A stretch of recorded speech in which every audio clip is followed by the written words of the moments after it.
Oh.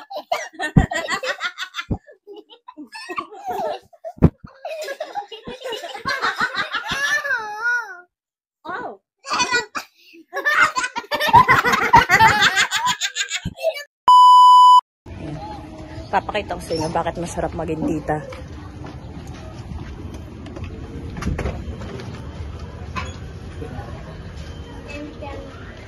Ano? Nantok na kayo? Nasaya kayo, nasaya. Nasaya.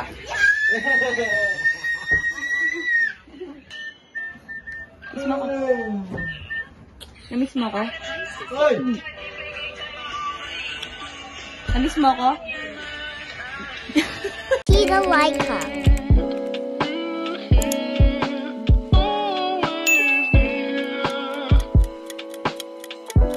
Hi guys! This is your Tita Laika. Welcome back to my channel.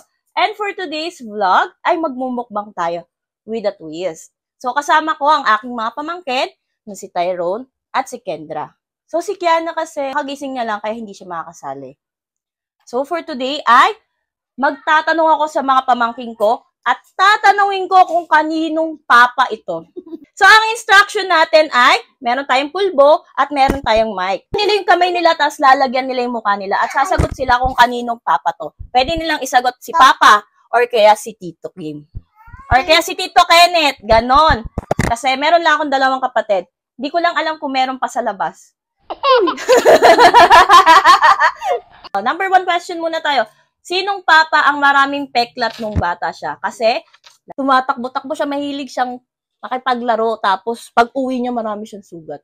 O kung sasagot kayo, tapos igaganon sa mukha mo pag... Si Papa. Sinong sagot mo? Papa. Tama. Nung bata yung papa mo, lagi siyang ganun. Uuwi siya sa bayan, dami niyang sugat. O, kain ka na. Ayan, may chance ka nang kumain. Nagugutom na po siya. Uy! So, meron lang naman tayong 5 questions. So, pinapatakan ko lang sila. Actually, pinangakuan ko itong mga pamangking ko na to, pero gusto nilang to pa rin. Kaya tatandaan ninyo, kapag nangako kayo sa bata, to pa rin ninyo. Opo. Oh, second question. Sinong papa ang nagkaroon ng top nung siya ay nag-aaral ng grade 2? Ano yung top? Top 7. Kumbaga, meron siyang matalino siya. Siya yung isa sa pinakamatalino, pang-7 siya. Dalawa lang ang kapatid ko. Sino sa, ano nyo, papa mo o papa niya? Tita Laika. Oh, hindi. Ako, top 2 ako noon. Isang beses lang nagka-top ang ano nyo, mga papa ninyo. Top 7. Kaninong papa? Tito Kim? Oh! Si Tito Kim ang nagka-top 7. Tapos hindi na nadagdagan yung top niya. Uy, top 7. Wala na siyang 1. Yun na yun. Top 1. Tapon na siya pagkatapos nun. Tapon? Pero masipag si Tito Kim mo pumasok. Pero laging umiinom. Laging umiinom. Yung bata siya, hindi pa siya umiinom. Next question tayo naman. Okay. Sinong papa? Sumagot ka na dito. Sinong papa ang nagsakristan nung bata siya? Ano yun? Sakristan, yung naglingkod sa church. Ano yun? Naglingkod siya sa church, alalay siya ng mga pare, ganun, nung bata siya. Papa? Oh, ano nyo, papakita ko sa inyo or papaalam ko sa inyo kung ano yan. Oh, kaninong papa yun? Oh, sino? Papa. Sino? Papa. Tama, papa niya. Papa niya ang nagsakristan. Nagsakristan siya nung bata siya. Sinong papa naman?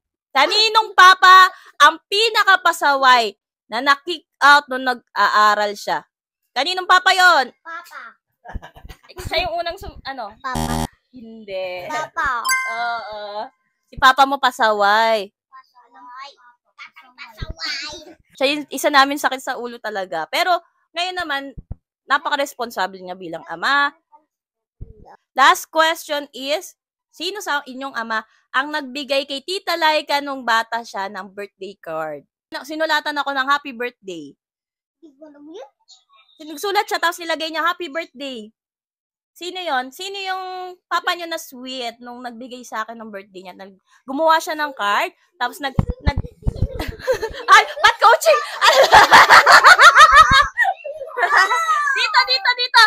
Dito. Oh. Tito Kenneth? Ikaw? Tito Kim. Oo, Tito Kim. Si Tito Kim, Papa mo. Sweet si Papa mo nung bata siya. Binigyan niya ako ng card ng birthday niya. Tago-tago ko pa yon. Ang Papa mo is grade 1 pa lang noon gumawa siya ng card. Tapos nakalagay, Happy Birthday, Ate Laika. Mali pa spelling niya ng Laika. May L-A-Y-K-A nilagay niya. Anong spelling ng pangalan ko? L-Y-K-A. Oh, sa kanya nilagyan niya ng A sa unahan. So, ayun, natapos na ang ating question and answer. Kakain na tayo, samahan nyo kaming kumain. Ito na iniintay talaga ng mga bata eh. Kakain na! Boo! Kainan na, wow! Tingnan nyo naman, oh. Diba? Mahilig yung mga pamangkin ko sa ano? French fries.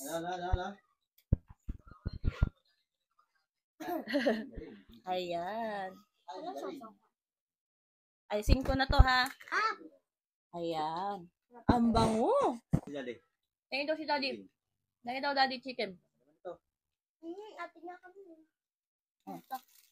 Buto yan. Buto. Ayan, kakain na tayo. Kain po. Kain po. Ting.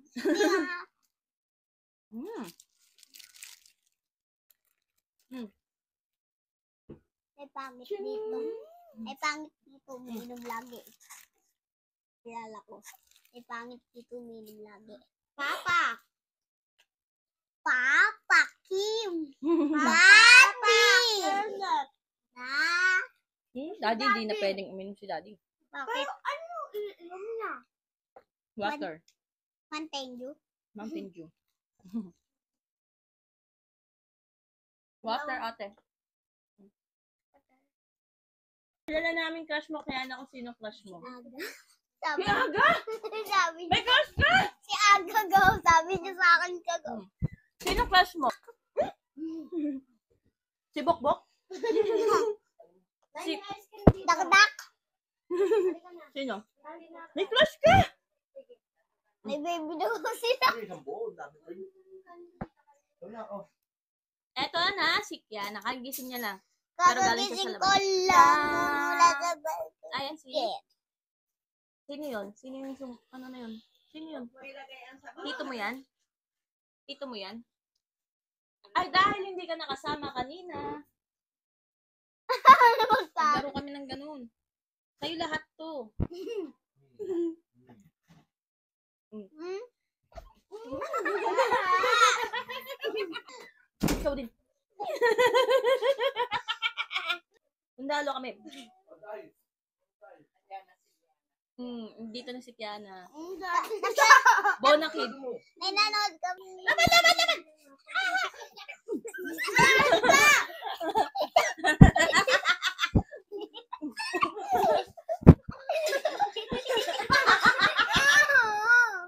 Wow!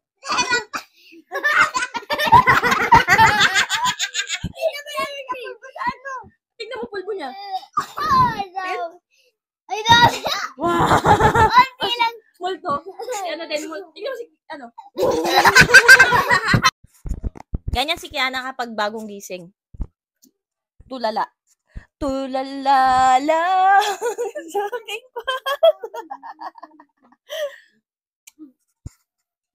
Kain na. Subok ko naman. Ay, agaw ka. Agawin mo.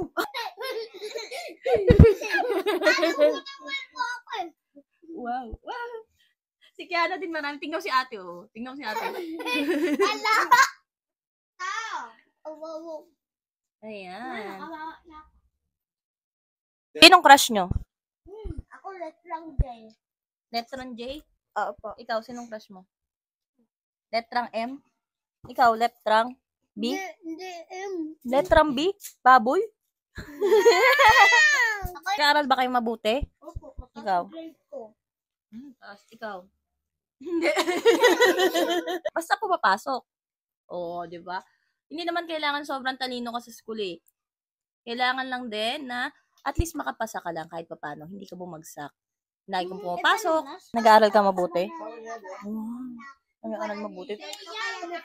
Shout out daw sa crush ni Kendra. In love na sila. In love na ako. In love na sa'yo. Sana'y malaman mo. na si Kiana ay may crush din sa'yo.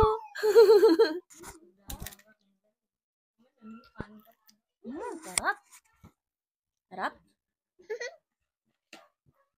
Sarap. Ang sarap ng mukbang na to. Gusto ko pa. Gusto mo pa? O, kain pa, kain pa.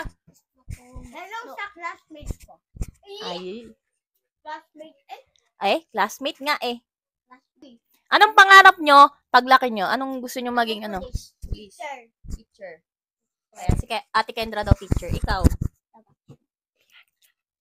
Hmm? Doktor. Anong gusto mo maging? Dapat yun. Bakit gusto mo maging pulis? Palihin ko si daddy. Ikaw, bakit mo gusto maging teacher? Makapagturo sa mga bata? Opo. Para matuto sila. Anong gusto mo paglaki mo? Sundalo. Gusto mo maging sundalo? Ayaw mo? Teacher, ayaw mo? Flight stewardess, gusto mo? Ayun, gusto niya maging stewardess. Nung meron silang, ano yon yung sa school? Meron kasi sa school na gano'n na kung ano yung pangarap mo paglaki mo, kailangan suotin mo yung uniform na yun. So, si Kiana ay ano siya ng flight attendant. Bakit mo gusto maging flight attendant? Para marami pang inom si Papa. Oh! Para makapag-travel ka sa buong mundo? Ganon? Gusto mo yun? Ba't di ka na lang mag-conductor? Pag makaka-travel ka rin sa iba't ibang lugar, meron ka pang hawak na pera. Conductor ka na lang. Ano? Si Kiana, pangarap niya maging flight stewardess pag hindi pinalad, conductor na lang. Ito pa, anak. Si Tyrone, pangarap maging pulis pag hindi pinalad, tanod. Si Kendra, pag di naging teacher, pag hindi pinalad, anong gusto mo? Maging doktor. Ay, wow. Pag hindi daw pinalad, maging doktor. Nag-aral papa mo ng seaman, kaso hindi siya nakapagtapos. Konti na lang, ilang months na lang. Kalbo pala si Papa dati. Ha? Kalbo pala si Papa. Nagpakalbo siya dati, tapos nagpa-semikalbo din. Papa mo rin naman nagpakalbo dati, si Tito Kenneth mo. Si Papa mo, nagpakalbo din. Ikaw din, gusto mo magpakalbo? Kayo, gusto niyo magpakalbo? Parang bagay sa'yo kalbo, Kendra. Nabusog ka ba? Hindi pa. Ikaw, nabusog ka ba? Hindi pa. Ikaw, nabusog ka ba? Hindi pa. Nagugutom pa. Kulang pa to. Mukhang kulang pa to. Kulang pa yung mukbang na to. Sansakong pa ako. Bye-bye. Ikaw. Bye-bye guys. Pero, subscribe niyo yung channel namin. Kendra And Kiana. Bush, bush. Ayan ha. Don't forget to like, share, and comment on this video. Ayan. Kapag nagustuhan nyo ang ating video na to, huwag kayong mahihiyang mag-like. Tapos, mag-comment kayo kung ano pang gusto nyong kainin at imukbang ng mga batang ito. Wag yung gulay. Thank you for watching and see you next vlog. Bye! Thanks for watching. Share. Don't forget to like, comment, and subscribe. See you next vlog.